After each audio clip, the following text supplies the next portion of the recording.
y se gozaba al ver Jerusalén bien, y hablemos de que un hombre que tiene pasión por la santidad de Dios está equilibrado con el Señor.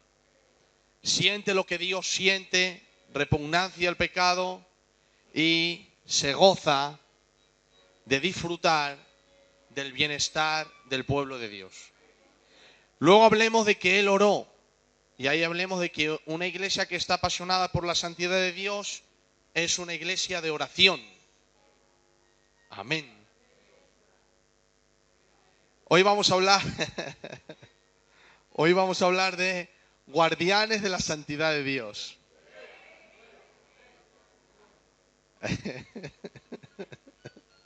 Gloria al Señor. Guardianes de la santidad de Dios. Es que a los hombres les he dicho que de vez en cuando digan amén. Digo, sois unos petardos, aquí las mujeres son las mejores que vosotras.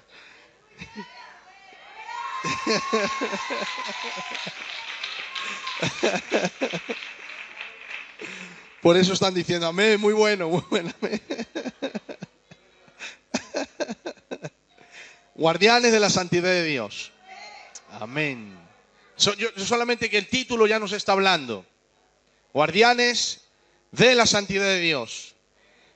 Y seguimos con el mismo verso, aunque la otra vez toquemos primera de Pedro: sed santos en toda vuestra manera de vivir, porque está escrito, sed santos porque yo soy santo. Y Proverbios 4:23, sobre toda cosa guardada, guarda tu corazón, porque de él mana la vida. Ahora quiero entrar un poquito más en la historia de Nehemías, aunque ayer el hermano Enrique la explicó perfectamente. Hablemos de Nehemías como un hombre que sentía lo que Dios siente y un hombre de oración. Seguimos hablando de pasión por la santidad. Nehemías le pidió al rey, ¿os acordáis la conversación esa que tuvo? Que le vio el rey triste y él en ese momento oró. Dije que esa oración surgía de la intimidad, en una oración de comunión.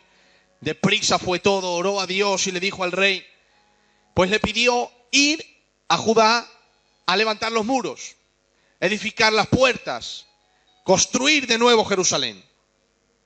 Y el rey le dijo que sí, pero él tenía que hacer 900 millas, que son 1400 kilómetros. Tenía que pasar por bosques, tenía que pedir permiso a mucha gente. Entonces le dijo, dame cartas para que donde yo vaya los gobernadores me abran paso. Y luego también dame cartas para que Asaf, guarda del bosque, me dé madera para enmaderar las puertas de palacio y para el muro de la ciudad y para una casa para mí. Es impresionante que este hombre tuviera esta visión y que tuviera esta pasión, porque él no sabía, le habían dicho lo que había en Jerusalén, pero no lo había visto. Pero él ya se preparó, porque iba dispuesto a restaurar Jerusalén. Iba dispuesto a levantar las puertas caídas. Iba dispuesto a levantar las murallas derribadas. Él lo tenía en su corazón y estaba determinado a hacerlo. Nada le iba a parar, nada le iba a detener, nada le iba a echar atrás. Él estaba decidido, rey, dame cartas, que me flanqueen el paso a los gobernadores. Dile a Asaf, guarda del bosque, que me dé madera. Estaba decidido a construir la ciudad de Dios de nuevo. Y te voy a decir algo. Cuando llegó, dice la Biblia, que por la noche, con un caballo, empezó a ver cómo estaba la ciudad. Y dice que vio las puertas caídas, las murallas derribadas, todo quemado. Y ya por la mañana se acercó a los judíos. Nehemías tenía que tener una personalidad arrolladora, porque los judíos llevaban ya 100 años en libertad, lo cual quiere decir que 100 años atrás ya había judíos en Jerusalén, pero ninguno se atrevió a levantar las murallas, y ya llevaban 100 años, y este llega y en 3 días pone a todo el pueblo a trabajar. Aparte de tener una personalidad arrolladora, porque tenía que tener una personalidad arrolladora, era un hombre de Dios. Nehemías era un hombre de Dios. ¿Sabes? Necesitamos hombres de Dios. Mujeres de Dios necesitamos.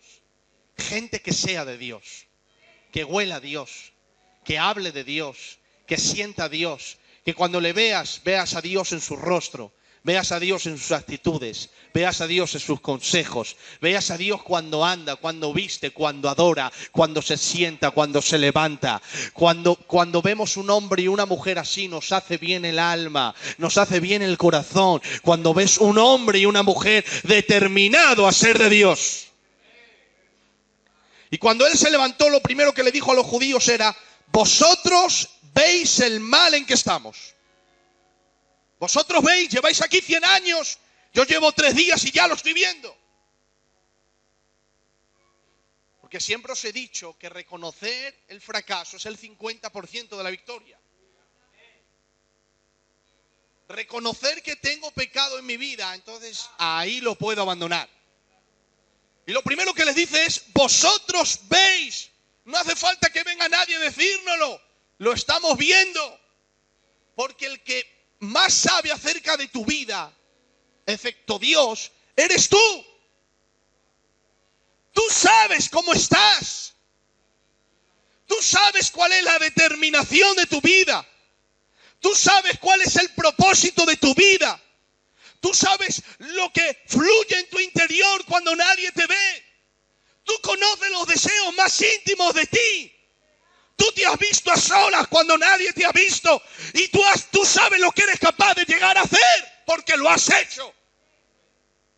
Nadie te conoce mejor que tú. No hace falta que yo venga a decirte quién eres, ni tú vengas a decirme quién soy. Tú ya sabes lo que has hecho. Tú ya sabes quién eres. Tú ya sabes hasta dónde puedes llegar a hacer las cosas y sabes lo que fluye en tu corazón. No hace falta que venga un ángel. Vosotros veis que estáis mal, le dijo Nehemías.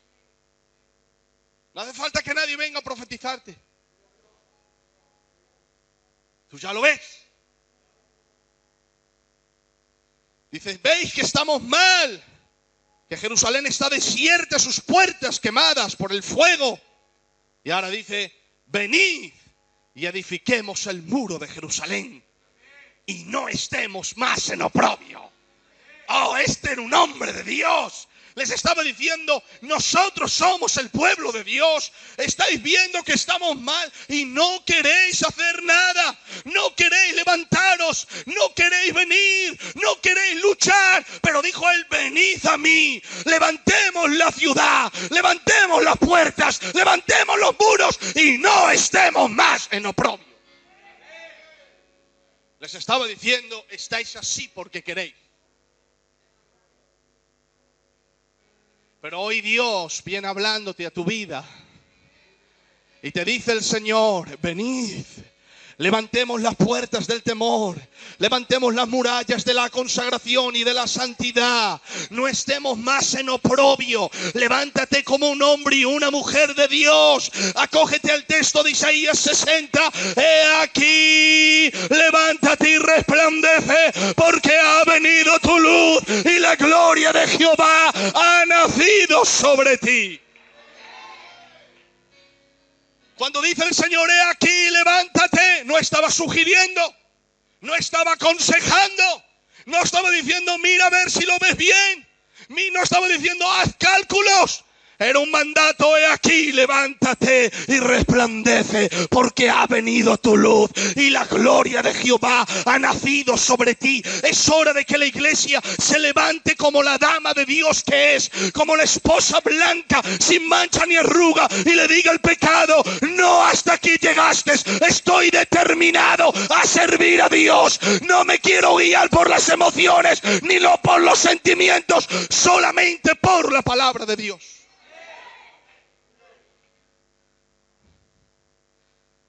No estemos más en oprobio.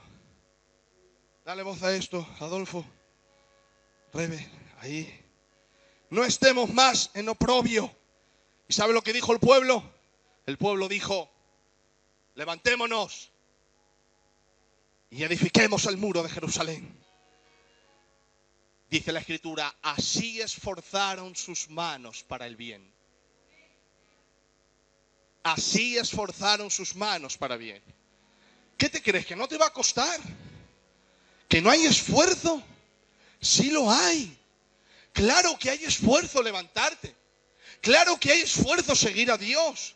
Claro que hay esfuerzo vivir en santidad. Claro que tenemos que esforzarnos por deleitarnos en este mundo lleno de maldad para Dios. Claro que hay esfuerzo. ¿Quién te dijo que no hay esfuerzo? Sí lo hay. Pero también hay recompensas.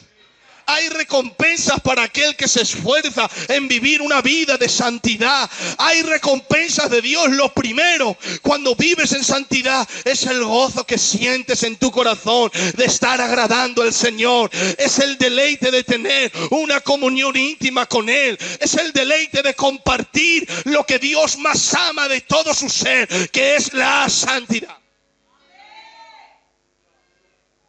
Empezaron a repartir el trabajo y empezaron a edificar.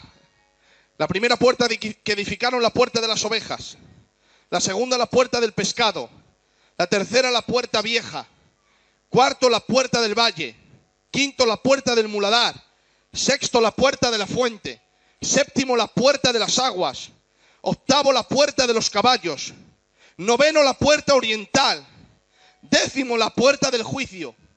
Y el muro fue terminado en 52 días. Levantaron el muro. Yo quiero entrar aquí unos momentos antes de terminar. ¿Por qué levantar muros? ¿Por qué levantar muros? ¿Por qué una ciudad necesita muros? Lo primero, para que el enemigo no entre. ¿Sabes? Satanás, le das una pezuña, te coge el cuerpo entero. La Escritura dice, no deis lugar al diablo. La palabra lugar en griego es no le cedáis terreno. Porque es un sinvergüenza. Por eso Faraón le decía a Moisés, mira, vete de Egipto con tu pueblo, pero déjame a mí las ovejas. Quería enviar a los adoradores de Jehová sin ofrendas para adorar. Y dijo Moisés, no te dejamos ni una pezuña.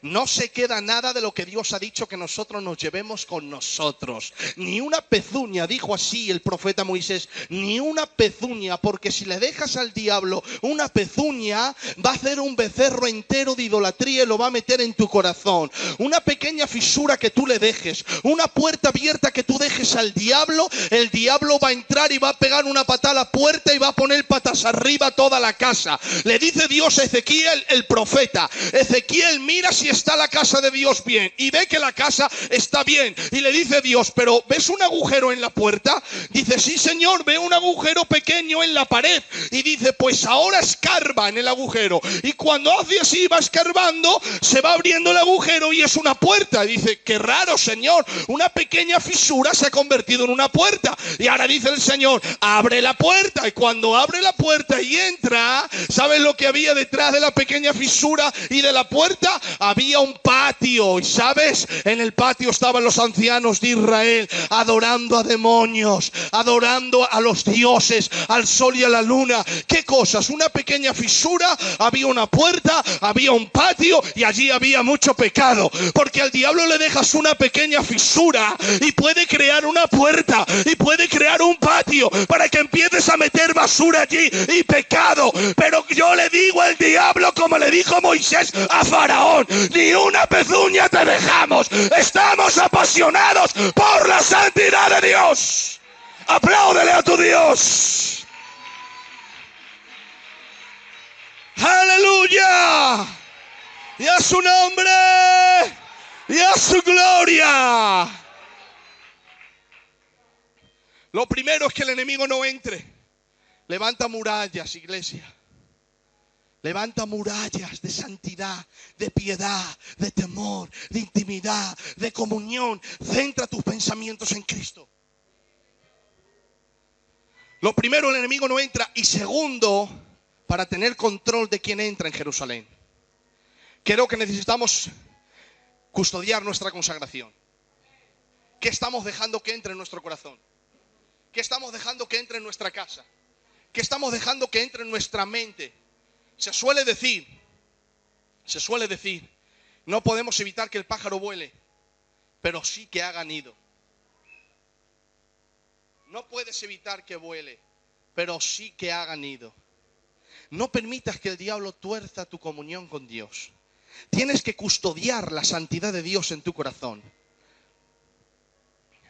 Mira, escucha esto. En el libro de Génesis, cuando Adán pecó, Dios lo echó del huerto. Y estaba el árbol de la vida, que tenía frutos y podían comer de ahí. Si ellos comen, viven para siempre, pero en pecado.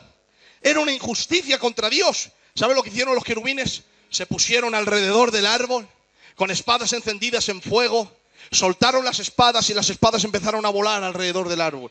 Y daban vueltas y vueltas y vueltas. No podía entrar nadie absolutamente. Ningún mal pensamiento, ningún hombre pecador. Nadie se podía acercar ahí, ni usted ni yo nos podíamos acercar. Porque había espadas de querubines que estaban guardando el árbol de la vida. Estaban custodiando la santidad de Dios, respetando el honor de Dios. Y eso es lo que debemos hacer nosotros. Tenemos que tener la espada de Dios a nuestro alrededor, llamada la palabra de Dios. Continuamente meditando en ella, a nuestro alrededor, en nuestros pensamientos. Sin tener misericordia del pecado y no dejando que nada entre para tomar del árbol de la vida que hay en nosotros. En nosotros está el árbol de la vida llamado Jesús, y no podemos dejar que nada impuro entre en él, porque lo va a deshonrar. Tenemos que estar cautivos a la palabra de Dios. Ellos custodiaban el árbol de la vida. Y ahora te digo una cosa, iglesia de Aranjuez, tómamelo con mucho amor. Debemos de ser determinantes. Determina lo que quieres en esta vida.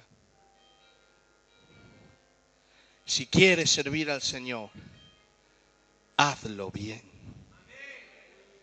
Debemos de ser determinantes como Nabot. ¿Sabes quién era Nabot? Era un hombre en Primera de Reyes. Vivía al lado de palacio, tenía una viña al lado de palacio. Y el rey Acab, ni más ni menos que un rey, Hermanos, es que la vida es así. Se acerca un pordiosero y bueno, pues se acerca a otro más importante y es normal. Somos así. Somos seres emocionales, cambiantes, que podemos cambiar nuestros principios, que podemos incluso torcer nuestro brazo. Somos así, se lo ha pedido un rey. Ha ido un rey donde Nabot y le ha dicho: Nabot, la viña que está junto a mi palacio, te doy otra mejor por ella. Te doy otra, yo tengo muchas mejores que tú, porque yo soy rey y tú tienes una. Y le dice Nabot: lo siento, rey, tus viñas serán mejores, pero la única viña que tengo yo es la heredad que mi padre me dejó.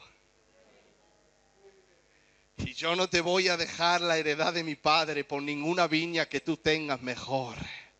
Porque esto es lo único que tengo. Es verdad que es lo único que tengo, pero es lo que me recuerda a mi padre. Es lo único que tengo, pero es la herencia que mi padre me dejó. Es lo único que tengo, pero me recuerda que mi padre fue un trabajador. Es lo único que tengo, pero me recuerda que vengo de una familia trabajadora y que no me voy a quedar aquí, que voy a seguir adelante y que voy a salir de mis problemas, porque es la viña lo que me recuerda. Y no te voy a dar mi viña por muchas viñas que tú me des. Eres el rey y tienes mejores viñas que yo, y yo no te digo que no. Seguro que tienes mejores viñas que yo, pero yo no te voy a dar la viña que mi padre me dejó. Y sabes, Dios nos ha santificado y nos ha dado el don de la vida eterna, y te digo, no lo cambio por ninguna viña que el diablo venga a ofrecerme, ni ningún pecado que el diablo venga a ofrecerme. Es la heredad de mi padre y yo tengo que cuidar la heredad que mi padre me ha dejado. Cuida lo que Dios te ha dado para que nadie tome tu corona. ¿Sabe lo que creo yo de ese texto? Creo que hay algunos que se van a llevar las coronas de otros. Y dirás por toda la eternidad: esa corona era para mí. Y dijo Dios: ya, pero tú no hiciste lo que tenías que hacer, y lo hizo Él por ti. Para que nadie tome tu corona. Pero yo quiero hacer lo que Dios me ha mandado hacer. Y nadie me va a quitar la viña que Dios me ha dado. Y voy a luchar con uñas y con dientes. ¿Sabes por qué? Porque estoy determinado. Y es más un hombre determinado que un ejército sin determinación. Es más poderoso una mujer determinada que 1000 hombres sin determinación.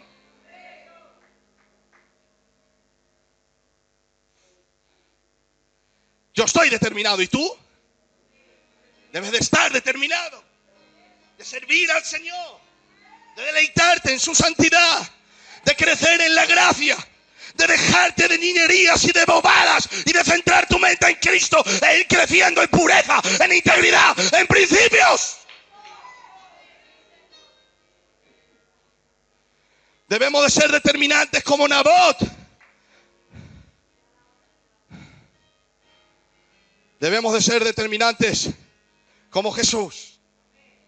La Biblia dice, afirmó su rostro para ir a Jerusalén. Afirmó su rostro. ¿Sabes por qué afirmó su rostro? Porque en Jerusalén no le esperaban aplausos. Ni en Jerusalén le esperaban coronas.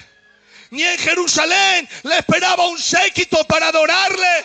En Jerusalén le esperaba una cruz. Le esperaba lo oprobio. Le esperaba la muerte. Le esperaba la corona de espinas. Le esperaba la sangre. Le esperaban los escupiñajos. Le esperaban las críticas, las burlas, las censuras. Pero dice la Biblia, él afirmó su rostro como un pedernal para ir a Jerusalén. Es muy fácil afirmar tu rostro para ir donde te van a alabar. Pero es muy difícil afirmar tu rostro para ir al matadero. Afirmó su rostro. Estuvo determinado a ser fiel a Dios. A construir las murallas del sacrificio. Iglesia, necesitamos ser determinantes. Cada uno de los que estamos aquí necesitamos ser determinantes. Te voy a dar un consejo pastoral.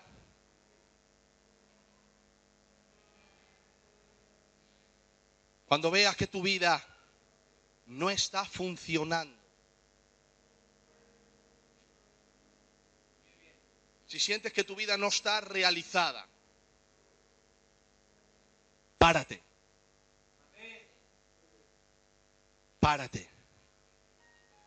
Tómate 2 días, tú y el Señor y tú. Y el primer día no hables con Él. El primer día habla contigo mismo. ¿Has escuchado esto? El primer día no hables con Él. El primer día habla contigo mismo. Y pregúntate, ¿por qué? ¿Por qué estoy así? ¿Por qué no crezco? ¿Por qué no funciono? ¿Por qué no avanzo? ¿Por qué no salgo de mi estanque? ¿Por qué está así mi matrimonio? ¿Por qué está así mi vida? ¿Por qué está así mi corazón? ¿Tiene que ser así la vida? Hazte todas esas preguntas. Y el segundo día, pregúntaselas a Dios. Y tírate un día hablando con Él, intentando salir de ahí. Y cuando termine el segundo día, di, Señor, estoy determinado. Voy a firmar mi rostro y voy a empezar a servirte con alegría, con ilusión, con pasión, con gozo en mi corazón, porque estoy determinado a hacer tu voluntad, Señor. Dios está hablando aquí. Está aquí el Señor. Yo siento la unción, Pepe, del Espíritu Santo aquí. El Espíritu del Señor está hablando a tu vida. Coge la palabra del Señor, llévala a cabo. No vale de nada escuchar y escuchar y escuchar y escuchar y no llevar a cabo nada. Tómalo en serio, cógelo en tu corazón. Practícalo y verás el poder que tiene la palabra de Dios. ¿Va a haber enemigos? Los va a haber. Los va a haber. Va a haber enemigos. Los va a haber. Merce, va a haber enemigos. Adolfo, va a haber enemigos. Enrique, Antonio, hombres de Dios, va a haber enemigos. Claro que los hay. ¿Quién te ha dicho que no va a haber enemigos? ¿Quién te ha dicho que esto va a ser todo de color de rosas? No lo va a ser. Nehemías, para él tampoco lo fue. Cuando él quiso construir los muros, ¿no era algo bueno? Pues se levanta Sanbalat, Tobías y Gesén, el árabe. hombres extranjeros muy malos, ya Dios los ha dado pa'l pelo. Se levantan y dicen, no hagáis caso. No estaban usando por el diablo todos, esos tres. No hagáis caso. No construyáis el muro. Además, si lo construís, mira lo que dicen ellos, hijos del diablo. Dice, una zorra sube y lo tira. Hicieron un muro en 52 días que después subieron todos los hombres de Israel a cantar encima de él y no se cayó. Subieron todos los cantores y todos los levitas, más de 258 personas, todos encima del muro, unos viniendo a la derecha, el otro a la izquierda, alabando y tocando las trompetas y alabando al Señor. Y el muro ni se movía del piazo muro que hicieron en 52 días. Pero los enemigos van a estar ahí, siempre van a estar. Pero nosotros debemos de construir nuestra vida y tomar decisiones sabias y hacer que nuestra vida sea feliz en Dios, deleitándonos en Él y en su palabra. ¿No sabes deleitarte en Dios? Mira, de hecho no te sabes deleitar en nada. Dime en qué te deleitas. En el dinero no te deleitas, no es verdad. No sabes deleitarte en el dinero. ¿No te das cuenta que teniendo dinero sigues triste? Porque no sabes deleitarte en Él. ¿Dónde te deleitas? En el mundo. Cuando vas y haces 4 cosas, luego vienes amargado. No sabes deleitarte, no sabes vivir la vida, porque lo único deleite en esta vida es hallar a Dios y gozarte en Él y disfrutar de Él.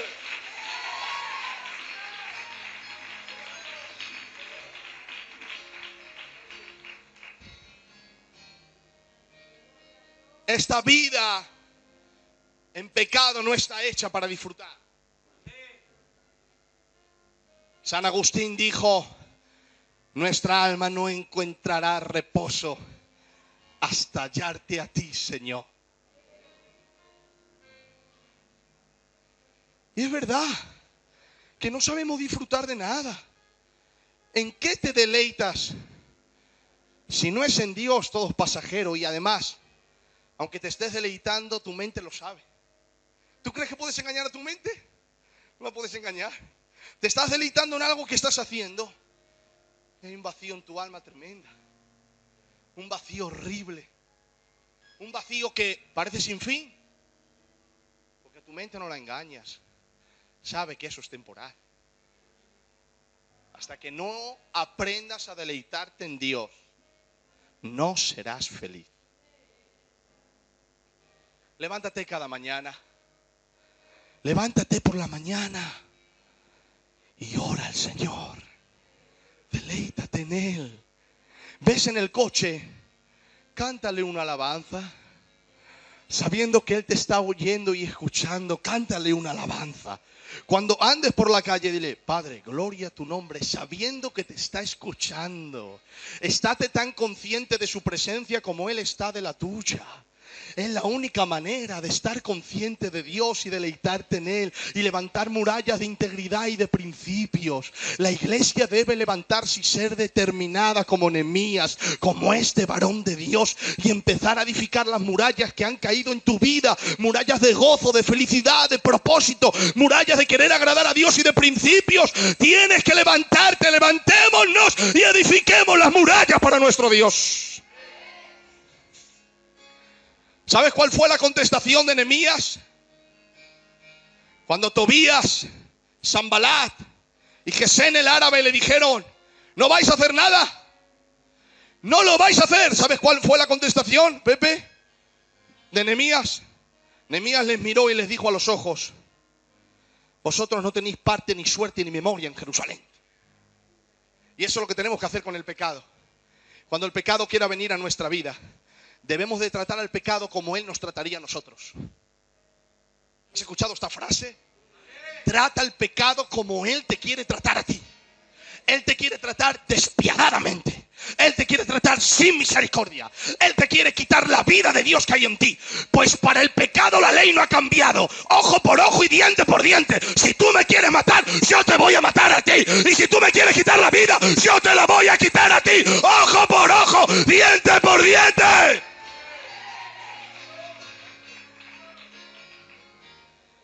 Colosenses 3 dice, haced morir lo terrenal en vosotros. Fornicación, impureza, pasiones desordenadas, malos deseos, avaricia, cosas por las cuales la ira de Dios viene: enojo, ira, malicia, palabras deshonestas. Enfádate con el pecado.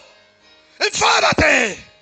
No te enfades cuando te hagan algo a ti, cuando un hermano te diga algo a ti. Enfádate con el pecado. Aprende a ver lo que no ves. No ves que la gente viene a hacerte daño, es el demonio que viene a hacerte daño. Aprende a ver lo que no ves. Enfádate con el pecado.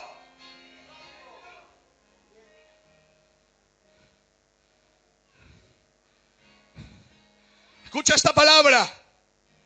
Jesús no se enfadó cuando le llamaron demonio. ¿Tú sabes lo que es al santo de los santos llamarle demonio? Los propios demonios arrodillados le decían: tú eres el santo de Dios.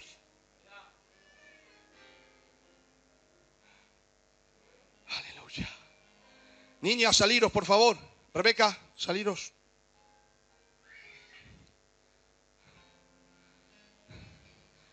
Enfádate con el pecado. Te quiere quitar la vida de Dios. Te quiere apartar de la comunión con tu Padre Celestial.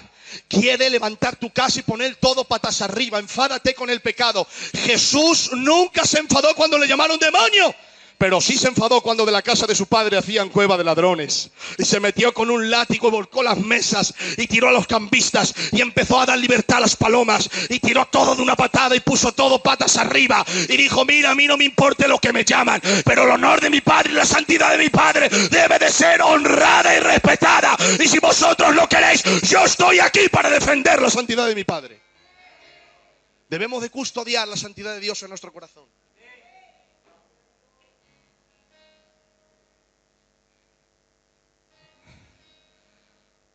¿Qué hora es? ¿Cuánto llevo?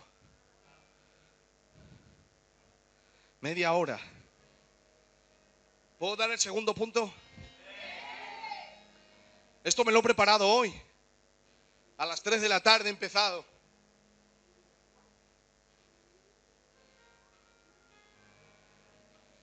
Lo segundo que Nehemías hizo, con esto ya termino, fue poner... Esto lo aprendí ayer de Enrique, porque contarlas era muy difícil, pero él las contó. Fue poner 40 familias, 40 a trabajar. Pero mira lo que hizo. ¿Cuántos de aquí alguna vez se han desanimado? Todos, ¿verdad? ¿Quieres ver la estrategia de Nehemías? Y con esto ya termino. Empezó a construir los muros y como veía que Sanbalat y Gesén el árabe estaban metiendo ahí mala cizaña y ellos se venían abajo, ¿sabes lo que hizo Nehemías? Cogió a los padres junto con los hijos y dijo: tú vas a trabajar con tu mujer y tus hijos.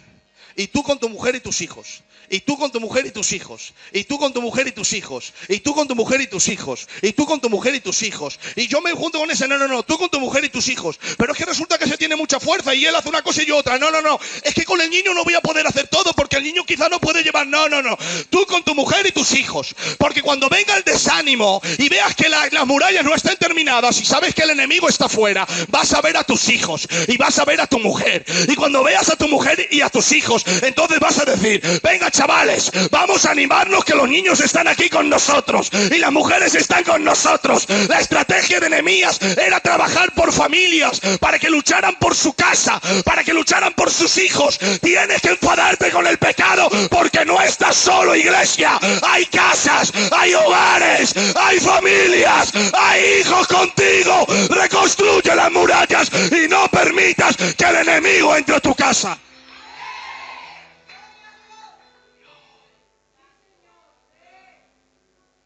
Estoy sintiendo aquí al Señor.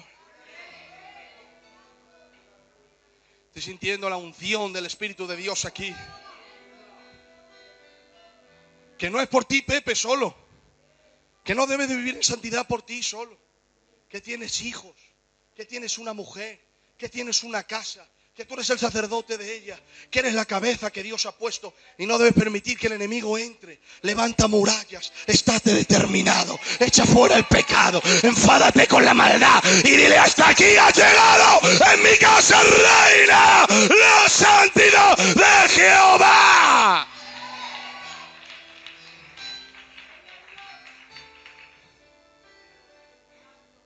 Terminaron las murallas.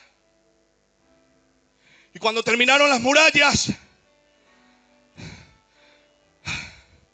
¿sabes?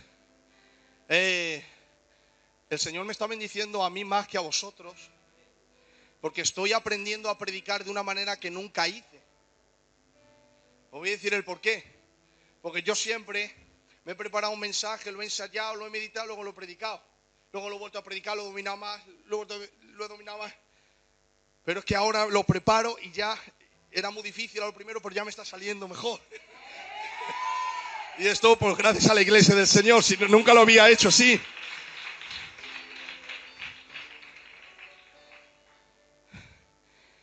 Bueno, cuando reconstruyeron las murallas, hicieron un culto que duró 8 horas. Y Esdras, el sacerdote, empezó a leer la Torá, la Biblia, y dice la Biblia, la Torá son los 5 primeros libros de la Biblia, Génesis, Éxodo, Levítico, Número, Deuteronomio. Empezó a leerla y dice que los mayores, los ancianos y los niños, todos llorando. Dice que estaba lloviendo y no le importaba la lluvia, dice todos llorando. Porque el templo Esdras lo reedificó y las murallas Nehemías lo reedificó. Las murallas tipifican protección y el templo el lugar espiritual. El templo significa los valores morales y las murallas los valores de protección, llevando a cabo los valores morales en casa. Y lo reconstruyeron. Y ahora empezaron a llorar. Jerusalén está otra vez nueva después de 100 años, hermanos. Es muy fuerte. Porque para nosotros Jerusalén no significa nada. Aunque como creyentes sí, porque es la ciudad de Dios, pero ellos más, porque es su ciudad. La que sus padres conquistaron, estaban todos, Javi, llorando delante del Señor, escuchando la ley. ¿Y sabe lo que pasó? Ramón, Juan, que entre ellos se miraron y dijeron, niños y grandes, debemos de volver a la palabra. Vamos a volver a la palabra. Hicieron 3 pactos. Lo primero que acordaron es que no se casarían con mujeres extranjeras incrédulas de alrededor. Porque el Señor lo había prohibido. El Señor quería una simiente santa para que viniera su Cristo de gloria. Entonces lo primero que dijeron, no nos vamos a casar con mujeres extranjeras porque ya se habían casado con mujeres extranjeras.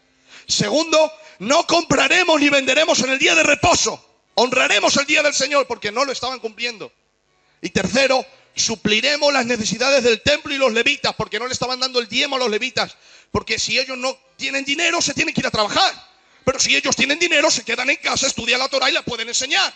Como no les estaban dando dinero, ellos estaban en los campos trabajando. Entonces ellos dijeron, no, vamos a cumplir también con esto. 3 pactos: no casarse con mujeres extranjeras, no comprar ni vender en el día de reposo y suplir las necesidades del templo.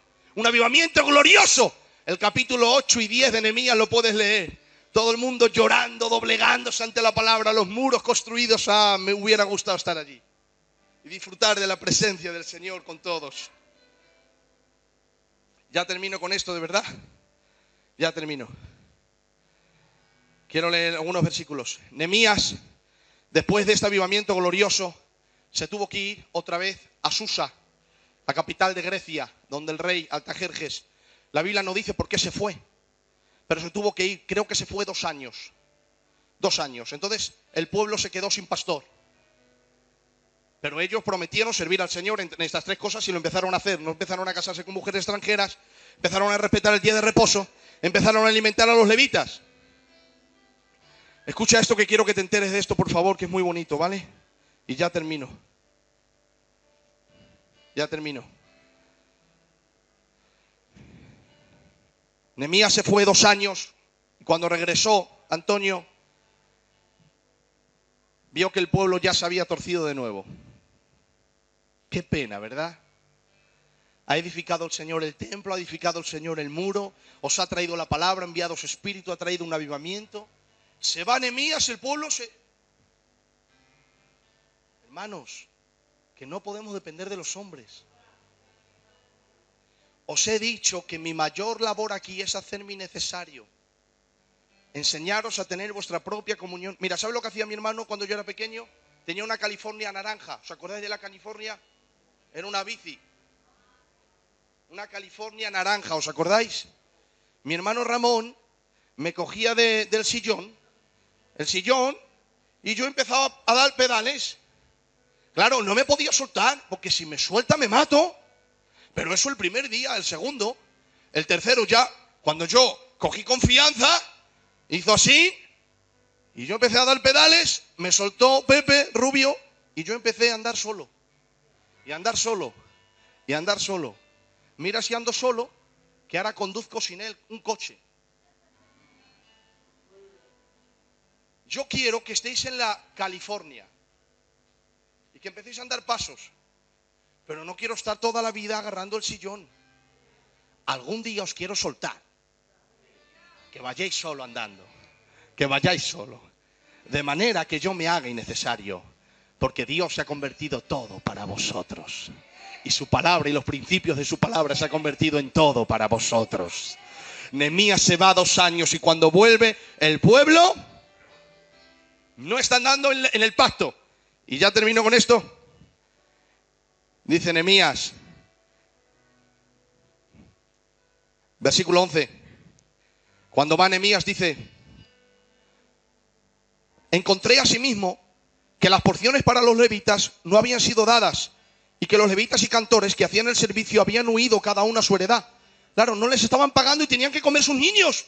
Tenían que irse a trabajar. Entonces Nehemías dice, cuando volvió otra vez a Jerusalén, dice, descubrí que no les estaban dando el diezmo a los levitas. Mira también lo que descubrió, versículo 17.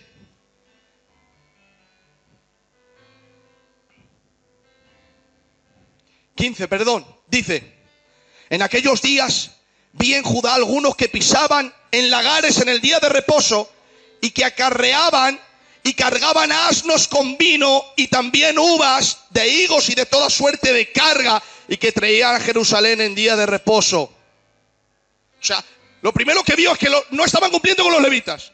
Lo segundo que vio es que en el día de reposo estaban trabajando. Y en el versículo 23 dice, asimismo en aquellos días vi a judíos que habían tomado mujeres de Asdod, amonitas y moabitas, y la mitad de sus hijos hablaban la lengua de Asdod, no sabían hablar la lengua judaica, sino que hablaban conforme a la lengua de cada pueblo. O sea, que ellos habían prometido no casarse con mujeres extranjeras, guardar el día de reposo y dar el diezmo a los levitas, sí o sí. Se va Nehemías, vuelve, ¿y qué ve Nehemías? Que no están dando el diezmo, que están trabajando en el día de reposo, ¿y qué más? Que se habían casado con mujeres extranjeras. Te pregunto, ¿qué hizo Nehemías? ¿Quieres ver lo que hizo? ¿Tú crees que Nehemías se cayó? ¿Tú crees que Nehemías aguantó eso? Porque un hombre que custodia la santidad de Dios es un hombre determinante. ¿No has visto a Jesús?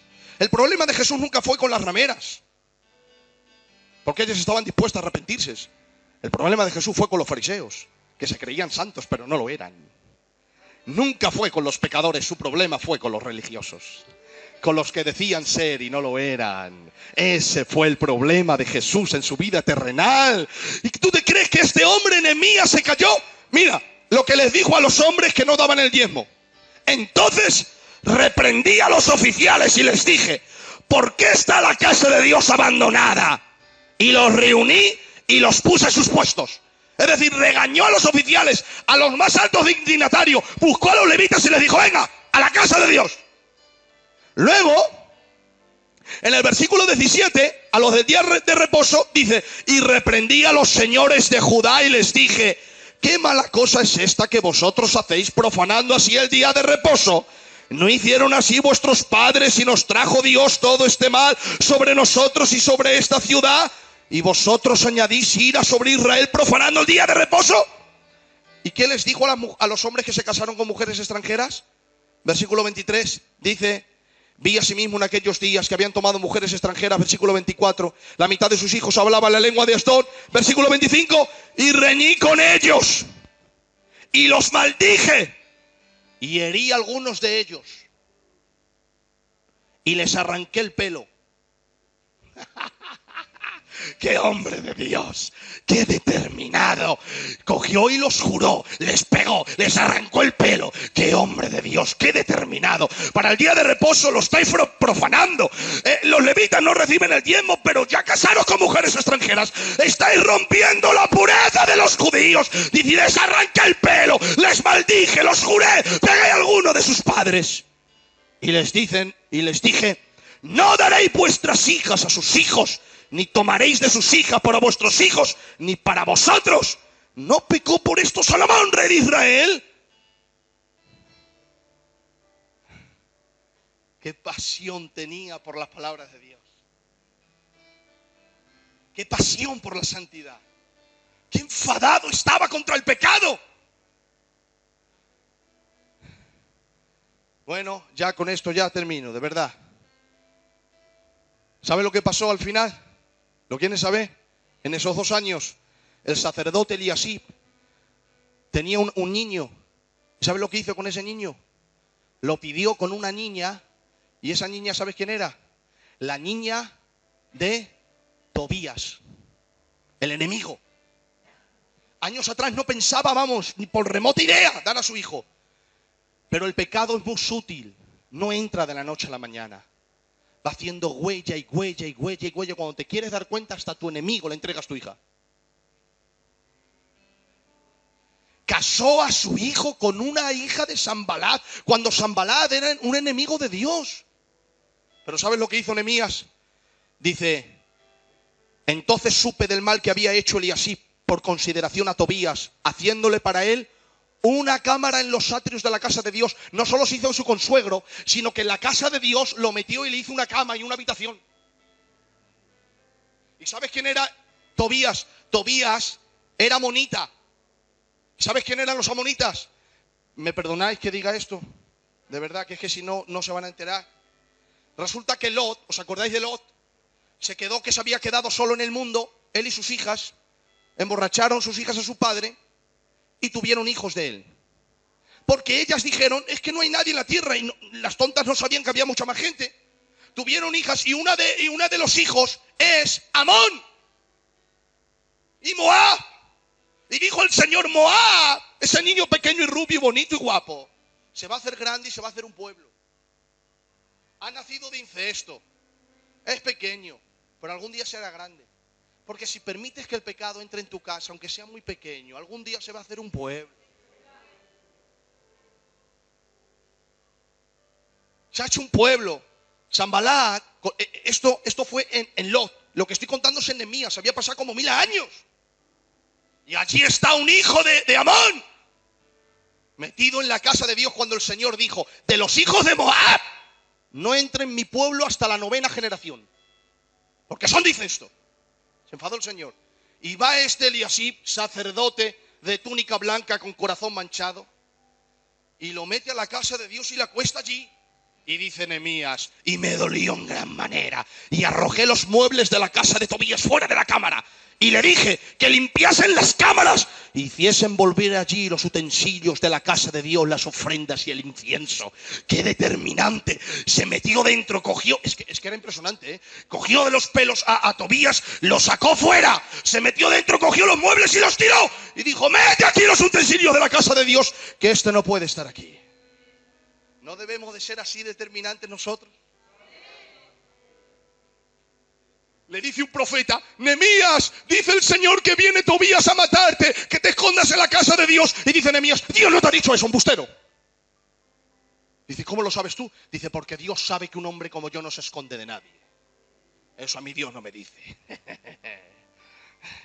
No dejes que el pecado te asuste. Enfrenta tus pecados, tus debilidades, pesa a Dios y dile, hasta aquí llegó, me lo voy a quitar. Es el último día, es el último segundo que lo tengo. Me voy a levantar, Señor, y voy a estar determinado a servirte a ti. Y voy a estar enfadado contra el pecado. Voy a ser un cordero en la iglesia, un cordero para ti, un cordero para mis hermanos y un león fiero, salvaje contra el pecado. Lo voy a devorar y no voy a dejar que entre en mi casa, en mis hijos, en mi familia, en mi casa. Gobierna y nos deleitamos en la santidad de Dios. Apláudele fuerte al Señor. Y a su nombre y a su gloria. Aleluya. Gloria al Señor. Guardianes de la santidad de Dios. Van 4 mensajes de la santidad ya. El estudio de la salvación lleva 4 meses. La santidad lleva 4 mensajes. Quiero que salga por el poro de la piel lo que estamos enseñando. Recordarlo, meditarlo, escuchar.